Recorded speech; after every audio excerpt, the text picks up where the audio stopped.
I see it, DC is the better storyteller, and Marvel is the better character creator. Spider-Man, or Peter Parker, is definitely one of the latter's finest. Whether it was an animated series or a video game, I was always there for it as a child to experience the action right along with him. Where Parker's legitimacy as a character is contested, however, tends to be in Sam Raimi's trilogy. I've been feeling particularly nostalgic for the early 2000s. Then again, when am I not? And these films are among the first that come to my mind.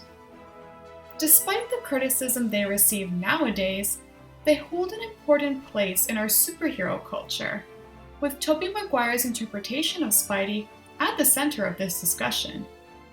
Even though the bulk of the backlash has always been targeted toward Parker's behavior in the third film, the most common complaint I hear about him overall is that he is far too emotional when compared to his comic book counterparts.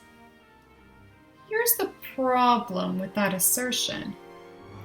As is the case with most other superheroes, Spider-Man has a transmedia franchise comprised of different storytelling techniques, each intended for certain demographics. This allows for creative expression depending on what the creator wishes to accomplish with their story. We are inevitably going to see different versions of our favorite characters as they serve their purpose in specific narratives. Considering that the trilogy carries an air of dramatic romance, as Mary Jane Watson plays a prominent role throughout it, witnessing a softer, perhaps even somewhat idealistic Spidey isn't far-fetched at all. While the movies are undoubtedly an aesthetic throwback to the zany comic book style, the Hollywood romanticism we see makes it clear that they're trying to cater to a more feminine audience as well. Not to mention that here we have an individual trying to live a normal life as a student and a photographer while also moonlighting as a web wielder who's responsible for an entire city's safety.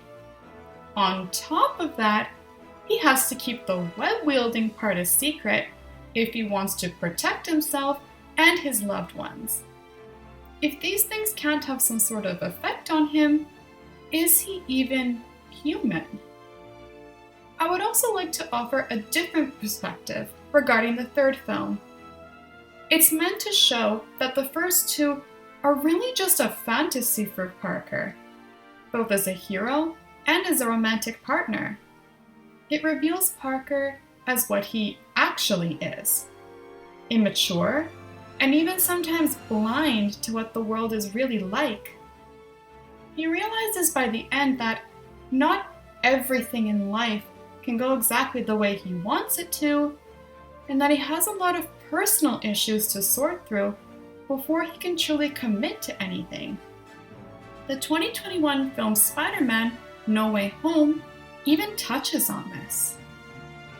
So, was Maguire any good as Spider-Man? In this particular case, I would say yes. It's one of those things where we need to judge something for what it's setting out to do rather than for what we want it to be. There are certainly lessons to be learned from Maguire's Parker in terms of addressing your emotions properly and putting ideas into perspective for the sake of personal growth. Though, if you're not convinced by any of this, feel free to disregard the films entirely. You can always find a confident, wisecracking Spidey elsewhere.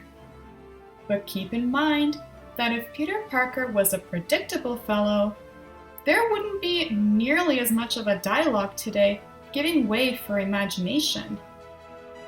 Many of these superhero sequels that keep getting churned out at every turn could certainly use some.